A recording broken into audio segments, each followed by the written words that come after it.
Саламатсыздар ма? Сіздермен қарастыратынымыз бүгін электромагниттік толқындар жалпы 19-шы сұрақ Б деңгейінің сұрағы, иә.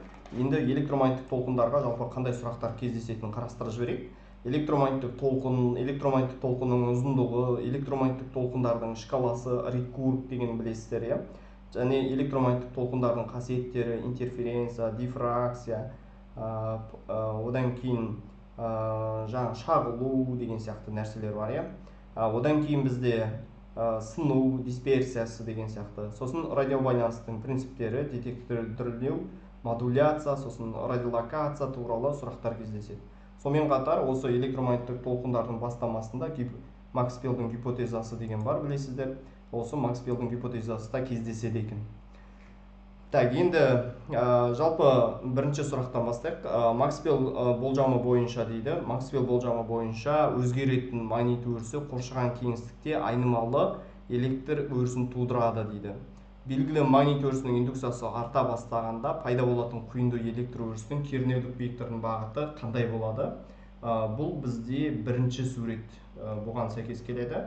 Сондықтан магнит индукциясы өзгеріп жатқан кезде онда пайда болған электр өрісінің бағыты ол бізде мынау артып жатыр деген сөзге қараймыз. Арта бастаған деген сөз болса, онда мынау нөлден үлкен деген сөз. Өзгерісі нөлден үлкен.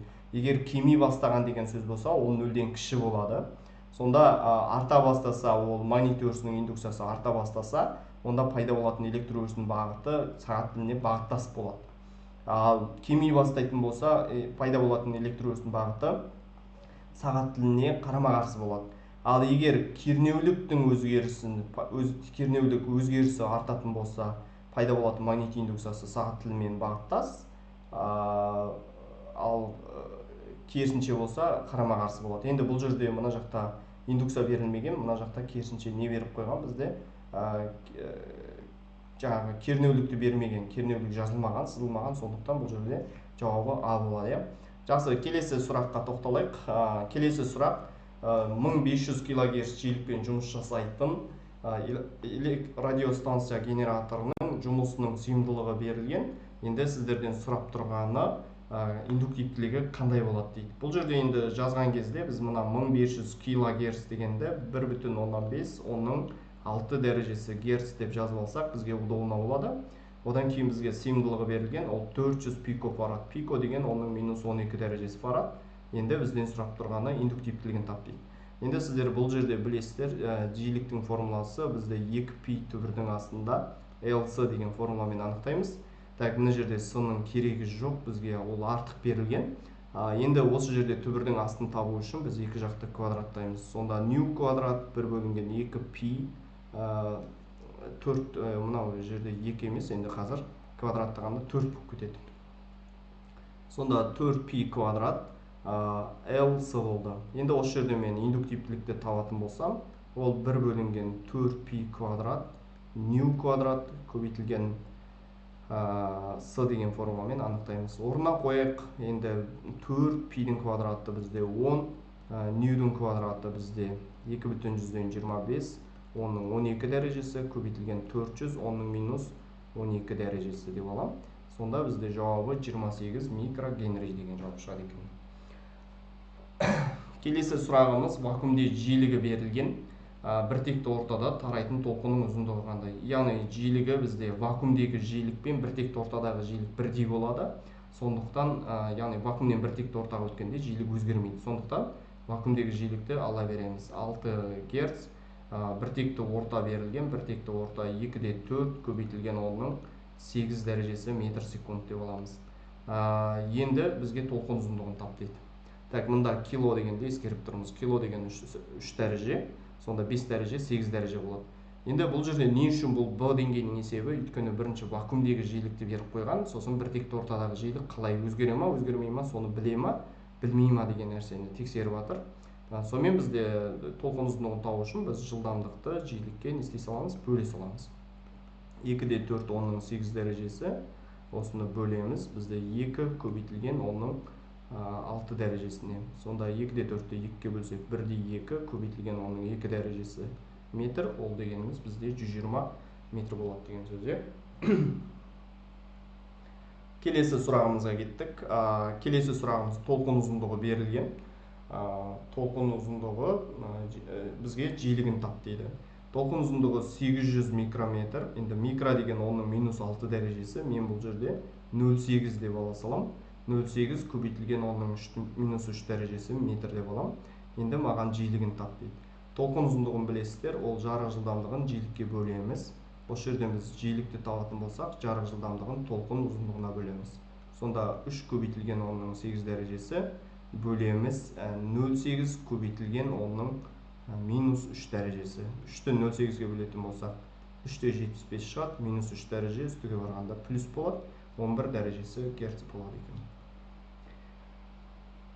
Келесі ашық тербелмелі контур тізбектей жалғанған екі бірдей конденсатордан тұрады. Оларды параллель жалғанған кезде шығаратын толқын ұзындығы қандай болады деп сұрап тұр. Енді қараңыздар, бірінші олар екі бірдей тізбектей жалғаған болса, екі бірдей конденсаторда, онда сыйымдылығы 2 есе кеміп қалады.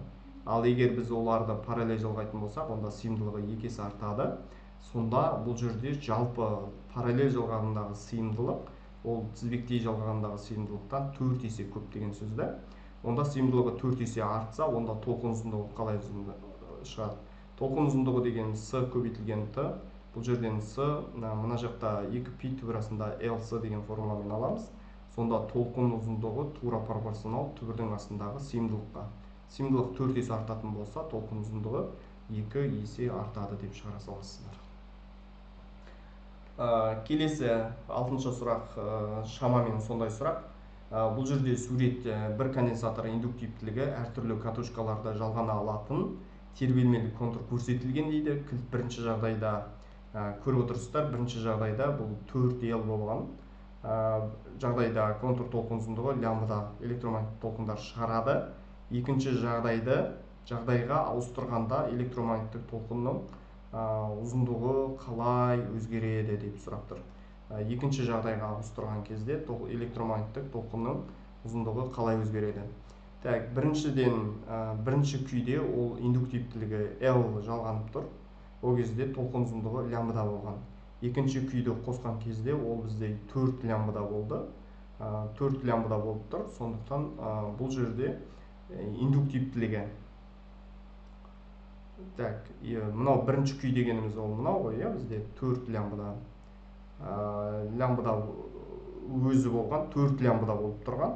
Енді екінші күйді қосқан кезде ол лямбда жаңа жазамыз. Лямбда ол бізде тура с көбейтілген т-ға, ары қарай жазатын болсақ, ол 2π түбір астында LC-ға.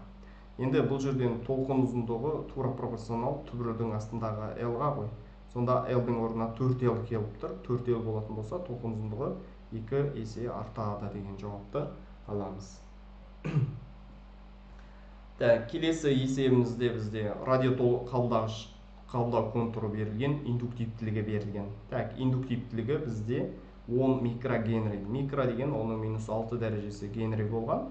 Толқын ұзындығы берілген, ол бізде 25 километр. Кило деген оның 3 дәрежесі метр деген сөз.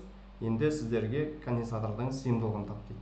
Тағы да толқын ұзындығының формуласы с көбейтілген т, оны ары қарай жазатын болсам, с көбейтілген 2π түбірдің астында LC болады. Түбірдің астын жазу үшін екі жақты квадраттайым. Сонда лямбда квадрат 4π квадрат көбейтілген с, мына жерде LC болады. Енді осы жерде мен сыйымдылықты табатын болсам, лямбда квадрат бөлінген 4π квадрат көбейтілген с квадрат көбейтілген L деп алам. Лямбданы квадраттайым, 625, оның 6 дәрежесі болады. Ары қарай 4π квадрат бізде 10-ға тең. С-ны квадраттасам 9 көбейтілген оның 6 дәрежесі, 16 дәрежесі. L дегеніміз бізде 10 көбейтілген оның -6 дәрежесі болады. Сонда осының бәрін есептегенде 17,4 микроньютон болады екен.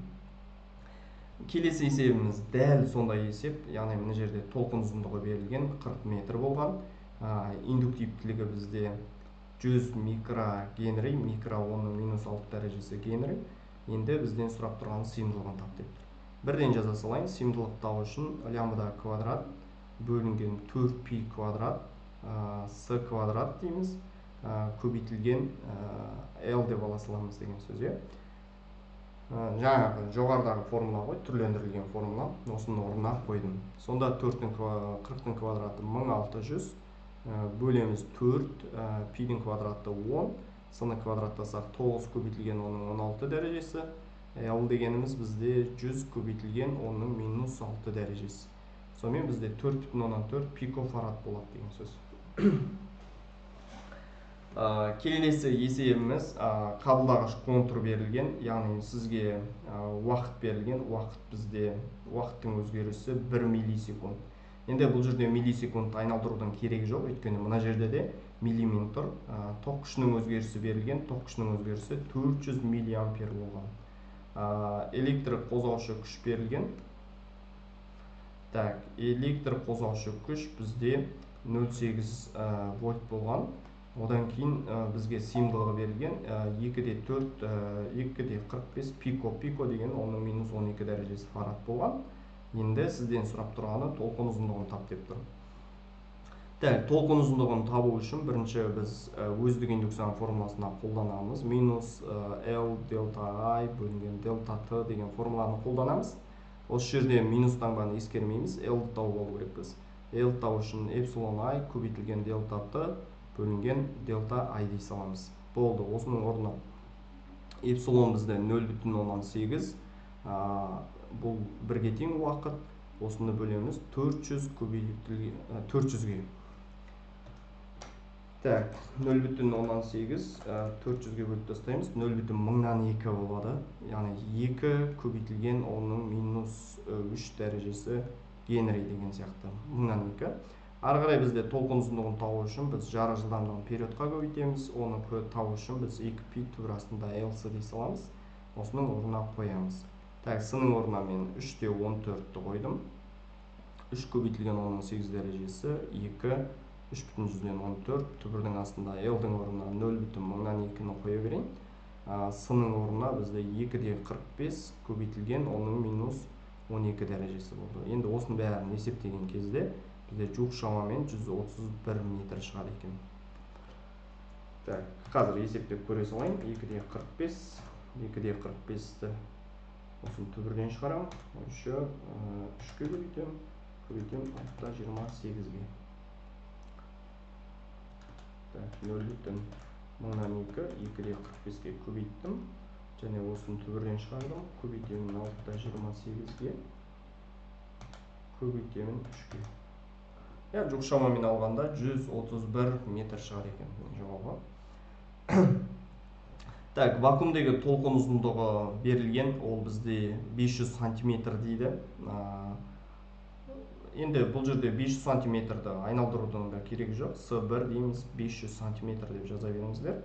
Өйткені екеуі де сантиметрмен тұр. Одан кейін біртекті ортадағы толқын ұзындығы бізде лямбда 2, ол бізде 50 сантиметр болды. Енді бізден сұрап тұрғаны таралу жылдамдығын сұрап тұр. Енді қараңыздар, бір ортадан екінші ортаға өткен кезде толқын ұзындығы өзгермейді. Сондықтан толқын ұзындығы өзгермейтін болған, жиілігі өзгермейтін болғандықтан мен жиілікпен жазам. Сонда мен бірінші жиілік табу үшін жарық жылдамдығын біртек вакуумдегі толқын ұзындығына бөлем. Біртекті ортадағы жылдамдықты біртекті ортадағы толқын ұзындығына бөлем. Сөйтіп екеуін теңестіре салам. Осы жерде мен жылдамдықты табатын болсам, онда С көбейтілген лямбда 2 бөлінген лямбда 1 дей салам. Болды. Жылдамдықты табамыз. С бізде 3 көбейтілген оның 8 дәрежесі. Лямбда 2 бізде 500.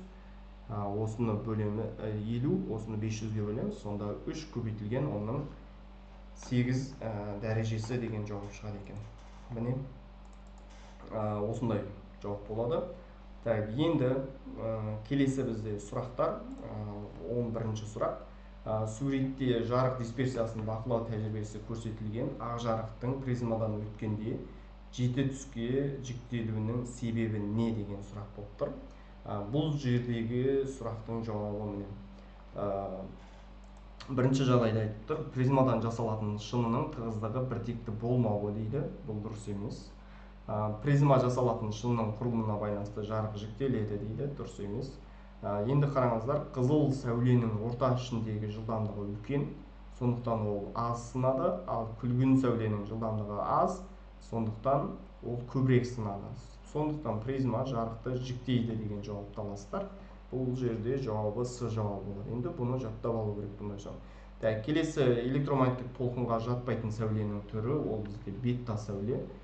Бізде рекург деп жаттап аламыз. Радиотолқын, инфрақызыл, көрінетін сәуледен кейін бізде ультракүлгін, рентген сәулесі және гамма сәуле. Оның ішінде радиотолқындар үшке бөлінеді: ұзын толқынды радиотолқын, қысқа толқынды және микротолқынды деп. Келесі электромагниттік толқындар шкаласында ультракүлгін сәулелер мен инфрақызыл сәуленің ортасындағы. Бұны жаттап алу үшін біз рекург деген сөзді жаттап алу керекпіз. Радиотолқын, инфрақызыл, көрінетін, ультракүлгін, рентген, гамма сәуле. Бұл жиіліктің өсу ретімен көрсетілген. Сондықтан бұл жерде инфрақызыл мен ультракүлгіннің ортасында көрінетін сәуле тұр деп ала салсаңыздар болады.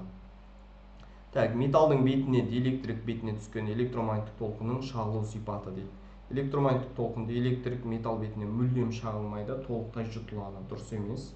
Электромагниттік толқынның екеуінен бірдей шағылады, заттың тегіне тәуелді емес дейді. Дұрыс емес. Электромагниттік толқын металлмен салыстырғанда диэлектрик бетінен жақсы шағылады. Дұрыс емес. Электромагниттік толқын диэлектрикпен салыстырғанда металл бетінен жақсы шағылады. Сондықтан біз антенна нелерге біз металлды қолданамыз. Біз диэлектрик қолданбаймыз бұл антеннаға. Жақсы, келесі когерентті толқын көзінен шыққан толқын ұзындығы 760 нанометр. Қызыл жарық сәулелерінің оптикалық жүріс айырымы берілген. Интерференцияның көрінісі қандай болады деген сұрақ болып тұр. Енді бұл жерде бізге толқын ұзындығы берілген біріншіден. Толқын ұзындығы, енді мен мына жерде нанометрмен тұр ғой, осыны мен микрометрге айналдырып алам. Сонда 0,66 микрометр деп алам. Одан кейін бізге жол айырымы берілген. Жол айырымы 1,9 микрометр болып тұр. Бәрі микрометр болды. Енді бұл жерде мынандай екі жауапты бірден алып тастайсыздар. Шарттар орындалмайды, максимум шарты орындалады, байқалмайды деген екеуін бірден алып тастау керек. Или ол әлсірейді, или ол күшейеді. Яғни күшейеді, ол максимум шарты орындалады деген сөз. Енді формуланы жазған кезде жол айырым формуласын жазам. Жол айырымы мына жерге мен x деп қоя салам. Болды. Сосын мына жерге лямбданы қоям. Енді мына жердегі сан жүк па, тақ па, соны анықтай салсам болды. X-ті табу үшін мен 2 дельта L деймін, бөлемін лямбдаға. 2-ні көбейтемін жаңағы 1,9, осыны бөлемін 0,76-ға.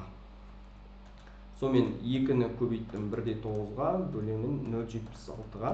Сонда менде 5 деген сан шықты. Бұл жердегі 5 деген сан, бұл тақсан болғандықтан интерференцияның салдарынан әлсірейді. Егер сізде жұп саны болатын болса, онда максимум шарты орындалады және күшейеді деп жазасыздар бұл жерде.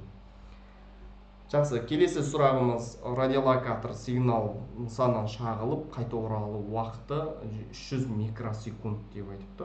Енді бұл жерде 300 микросекунд дегеніміз уақыт берілген. Микро дегеніміз оның -6 дәрежесі секунд болған.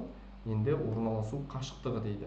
S-ті табу үшін біз жарық жылдамдығын уақытқа көбейтеміз, бөлеміз 2-ге. Жарық жылдамдығы 3 көбейтілген оның 8 дәрежесі, уақыт бізде 300 көбейтілген оның -6 дәрежесі, осыны бөлеміз 2-ге.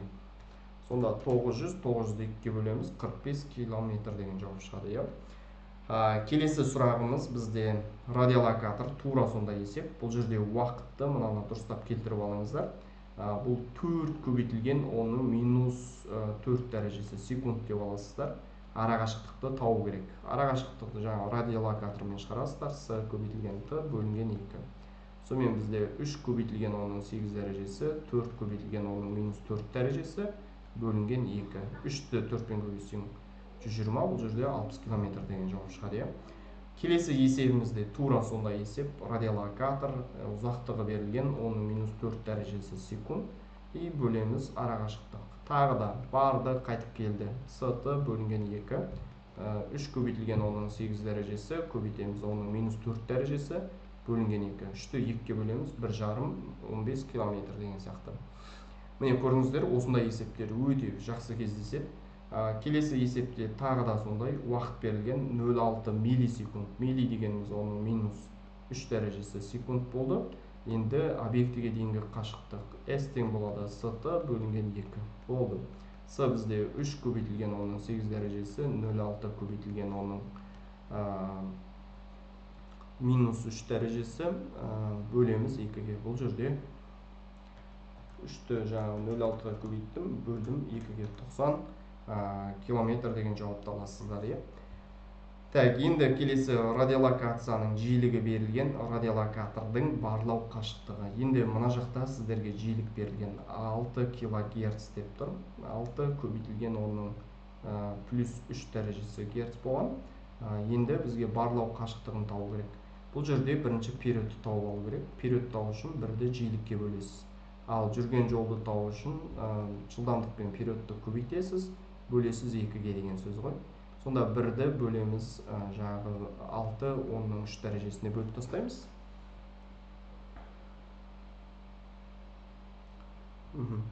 Сонымен бірді 6-ға бөліп тастадық. Ол 0,17 деп алсаңыздар болады. Көбейтілген оның минус 3 дәрежесі. Енді орнына қоямыз. 3 көбейтілген оның 8 дәрежесі 0,17, оның минус 3 дәрежесі бөлінген 2. Бұл жерде біздің жауабымыз 25 км болады. 3-ке көбейттім, бөлдім 2-ге. Жақсы, келесі импульстердің саны арқылы берілген секундына деп айтып тұр. Уақыт берілген деп есептейсіз. 1 секундта ол 400 импульс жіберген. Ойбай, қате жазып жатырмын. Так, 1 секундта бізде 4000 импульс жіберілген. 1 секундтың ішінде импульстердің саны 4000 болған. Ондай болса, сізден сұрап тұрғаны жаңағы жүрген жолы қандай. Бірінші жаңағы период сияқты тауып аламыз, уақытты n-ға бөліп тастаймыз. Сонда 1 секундты 4000-ға бөліп тастадым. 1-ді 4-ке бөле салам. 0,25 көбейтілген оның неше дәрежесі? Минус 3 дәрежесі секунд болады. Ары қарай S тең болады С көбейтілген Т бөлінген 2. Сонда бізге жалпы бір импульстың уақытымен шығарамыз деп түсінсеңіздер болды бұл есепті. Сонымен бізде С бізде 3 көбейтілген оның 8 дәрежесі. Мына жерде периоды бізде 0,25, оның минус 3 дәрежесі. Осыны бөлемін 2-ге деген сөз. 3-ті көбейтемін 0,25-ке, бөлемін 2-ге 37,5 км болды. Так, енді келесі 22-ші есепті қарап жіберейік. Так, 22-ші есепте радио кернеулігі берілген, сізге толқынның интенсивтілігін табыңыз деп айтып тұр. Толқынның интенсивтілігін табу керек. Бұл жерде бізге кернеулік берілген. Бірінші кернеулік бізде 0,18 вольт бөлінген метр болған. Бізден сұрап тұрғаны интенсивтілігін табу керек. Так, бірінші интенсивтілікті табу үшін электр өрісінің энергиясының тығыздығын табу аламыз. Эпсилон нолевой E квадрат бөлінген 2. Енді эпсилон берілмегендіктен оған ештеңе жазбаймыз. Эпсилон нолевой бізде 8-де 85, оның минус 12 дәрежесі. Кернеулікті квадраттаймыз, 0,64 бөлінген 2. 8-де 85-ті көбейтеміз 0,64-ке. Осыны шыққан санды 2-ге бөліп тастаймыз. Бізде бұл жерде 2-де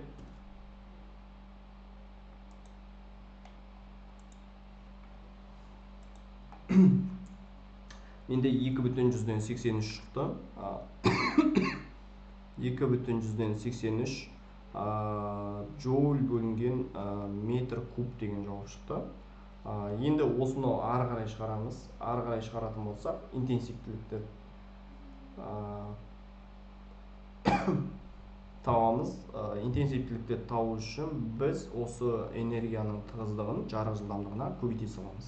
Осыны көбейтеміз 3-ке, сонда 8,15 шығады. Так, 2,83, оның айтпақшы дәрежесін ұмытып кеттім. Оның минус 12 дәрежесі. Одан кейін осыны көбейтеміз 3 көбейтілген оның 8 дәрежесіне. Сонда жауабы 8,15 болды. Міне осындай есептер.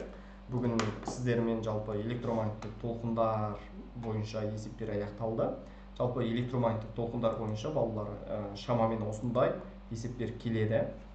Сіздер шамамен осы интенсивтілік көріп отырсыздар. Одан кейін жаңа толқындарға байланысты есептерді қарастырып алсаңыздар жеткілікті. Осындай есептер сіздерге кезігеді. Бұдан артық енді ештеңе келмейді. Келесі жолы кездескенше біздің видеоларымызды қолдап, лайк басып, достарыңызбен бөлісіп жүріңіздер. Келесі тақырыпта біз тұрақты тоқ туралы қарастырамыз. Сонымен сау болыңыздар.